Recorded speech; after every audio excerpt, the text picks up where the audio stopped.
Assalamualaikum warahmatullahi wabarakatuh. Berjumpa lagi setelah kita melaksanakan PTS ya. Kali ini kita akan masuk ke materi baru, yaitu materi bab 2 tentang fungsi logaritma.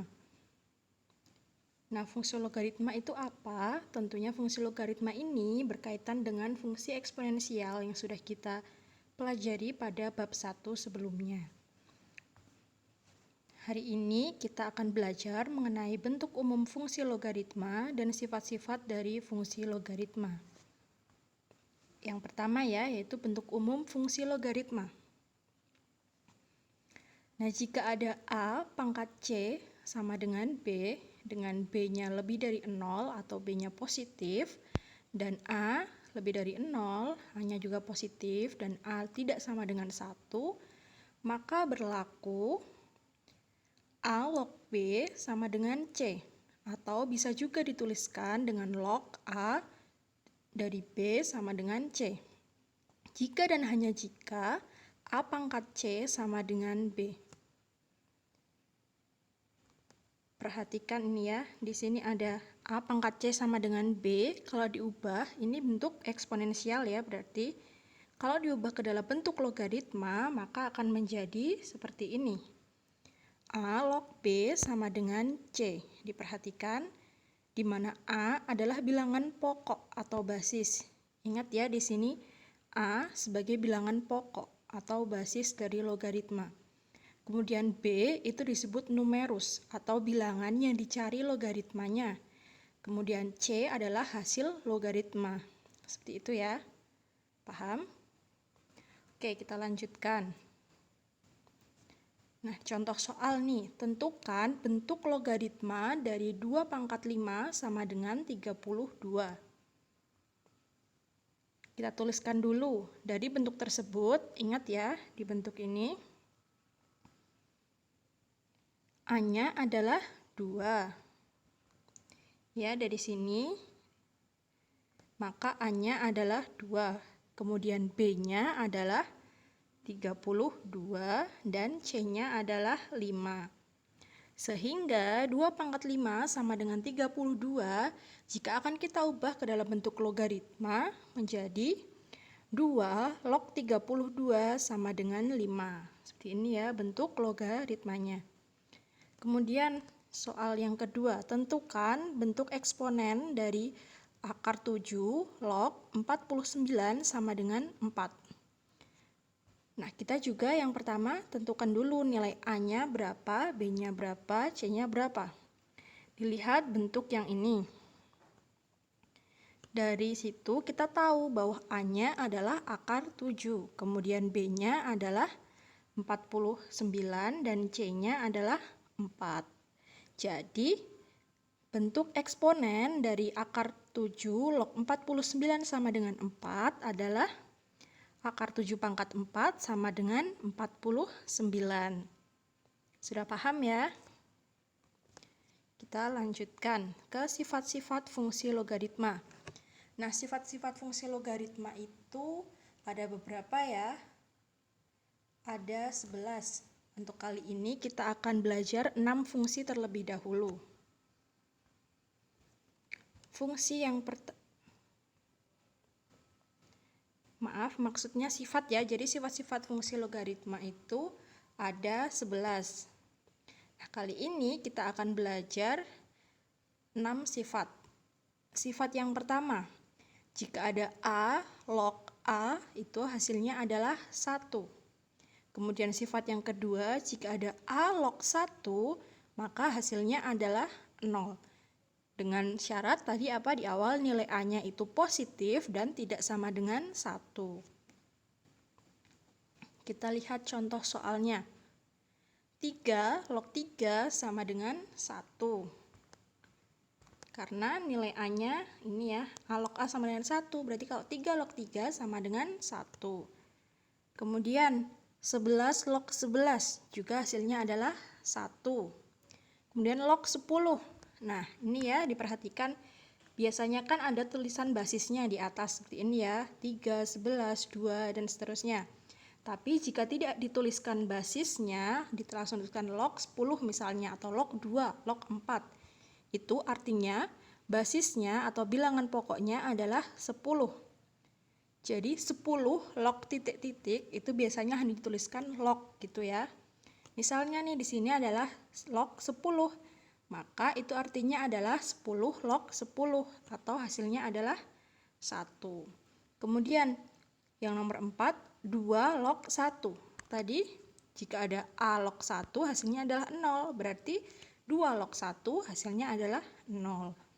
Kemudian log 1. Ingat tadi kalau tidak ada basisnya atau tidak ada bilangan pokoknya maka berarti dia adalah 10 ya. 10 log 1. 10 log 1 berarti tadi bentuk yang A log 1 hasilnya adalah 0. Seperti itu. Kemudian sifat yang ketiga. Jika ada A log B pangkat N, hasilnya sama dengan N dikali A log B. Jadi pangkatnya itu diturunkan atau dimajukan ke depan ya. Pangkat ini dimajukan ke depan.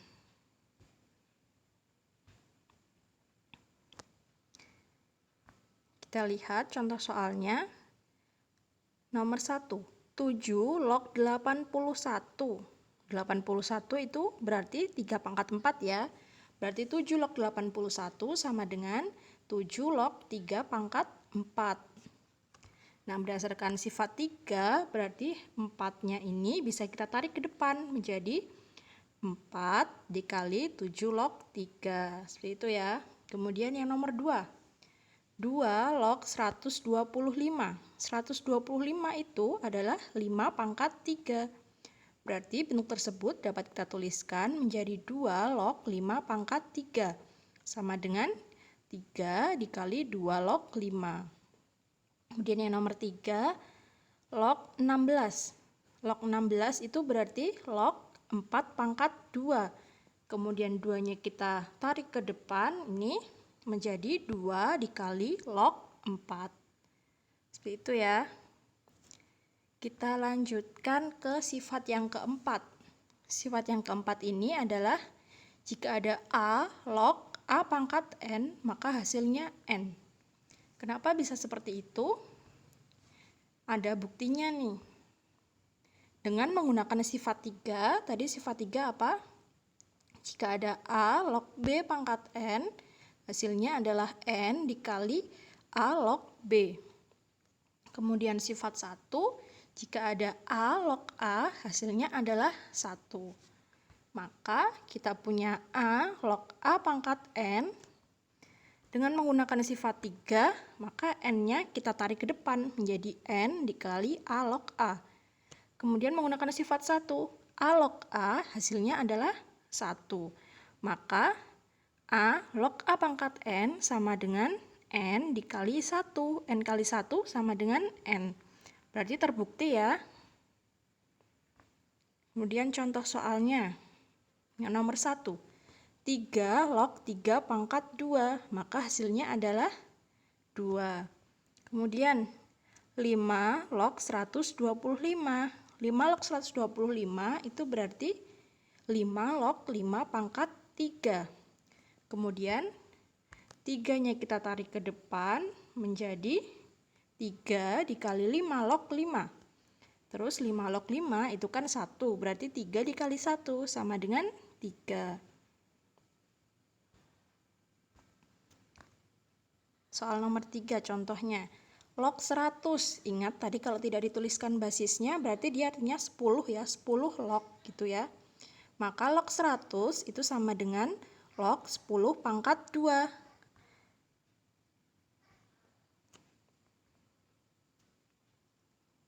Nah, 2-nya kita tarik ke depan menjadi 2 dikali log 10. Log 10 berarti hasilnya 1 ya. Log 10 itu sama dengan 10 log 10. Seperti ini ya. Maka 10 log 10 hasilnya 1. Berarti 2 dikali 1 sama dengan 2. Cukup paham ya sampai di sini ya. Tadi kita sudah belajar sifat 1, sifat 2, sifat 3, dan sifat 4. Sekarang kita masuk ke sifat yang kelima. Sifat yang kelima ini sudah ada operasinya, yaitu penjumlahan. Jika ada A log B ditambah dengan A log C, hasilnya adalah A log B dikali C. Dengan syarat basisnya sama ya, sama-sama A. Contoh soalnya, 5 log 50 ditambah 5 log setengah. Karena basisnya sama-sama 5, berarti bisa kita kerjakan menjadi 5 log 50 dikali setengah atau 50 dibagi 2. Sama dengan 5 log 25. 25 itu kita ubah menjadi 5 pangkat 2. Menjadi 5 log 5 pangkat 2. Kemudian 2-nya kita tarik ke depan menjadi 2 kali 5 log 5. Di mana 5 log 5 hasilnya adalah 1, berarti 2 dikali 1 sama dengan 2. Contoh soal yang kedua, 6 log 6 ditambah 6 log 4 ditambah 6 log 9. Karena operasinya penjumlahan dan basisnya sama-sama 6, berarti bisa kita kerjakan dengan sifat 5 ya. Berarti di sini dapat kita tuliskan menjadi 6 log 6 dikali 4 dikali 9. 6 dikali 4 dikali 9 hasilnya adalah 216. Berarti sama dengan 6 log 216. 216 itu sama dengan 6 pangkat 3. Berarti bentuk tersebut dapat kita tuliskan menjadi 6 log 6 pangkat 3. Dengan menggunakan sifat 3 tadi, maka 3-nya ini kita tarik ke depan menjadi 3 dikali 6 log 6. 6 log 6 itu 1 ya, berarti 3 dikali 1. Hasil akhirnya adalah 3. Oke, sampai sini jelas ya. Kita lanjutkan ke sifat yang ke-6. Sifat yang ke-6 ini hampir mirip dengan sifat yang ke-5. Bedanya di sini adalah tanda operasinya adalah pengurangan. Jika ada A log B dikurangi A log C, maka hasilnya adalah A log B dibagi C. Dengan syaratnya masih sama ya, dengan memiliki basis yang sama, yaitu A. Contoh soalnya nomor 1. 3 log 45 dikurangi 3 log 5. Di sini kita sudah punya basis sama-sama 3 ya. Karena operasinya pengurangan, maka numerusnya kita bagi, berarti menjadi 3 log 45 dibagi 5. 45 dibagi 5 berapa? 9 ya. Berarti 3 log 9. 9 itu 3 pangkat 2. Maka bentuk tersebut dapat kita tuliskan menjadi 3 log 3 pangkat 2. Kemudian 2-nya ini bisa kita tarik ke depan menjadi 2 dikali 3 log 3. 3 log 3 hasilnya adalah 1, berarti 2 dikali 1 sama dengan 2. Hasil akhirnya dari 3 log 45 dikurangi 3 log 5 adalah 2. Kemudian soal yang nomor 2. Log 120 dikurangi log 12. Berarti log 120 dibagi 12. 120 dibagi 12, 10 ya. Berarti log 10. Log 10 itu 1. Jadi hasil dari log 120 dikurangi log 12 adalah 1. Nah, itu tadi kita sudah belajar 6 sifat dari fungsi logaritma. Setelah itu, kalian bisa coba kerjakan latihan soalnya LKS halaman 47, nomor 1, A, B, C, dan D. Kemudian LKS halaman 48, nomor 3, A, B, dan D. Pertemuan berikutnya kita coba bahas ya latihan soalnya. Mungkin cukup sekian pembelajaran kita kali ini. Jika ada yang bingung bisa ditanyakan lewat WhatsApp grup, PC pribadi, atau lewat Google Classroom. Semangat belajar dan jangan lupa bersyukur ya. Terima kasih. Assalamualaikum warahmatullahi wabarakatuh.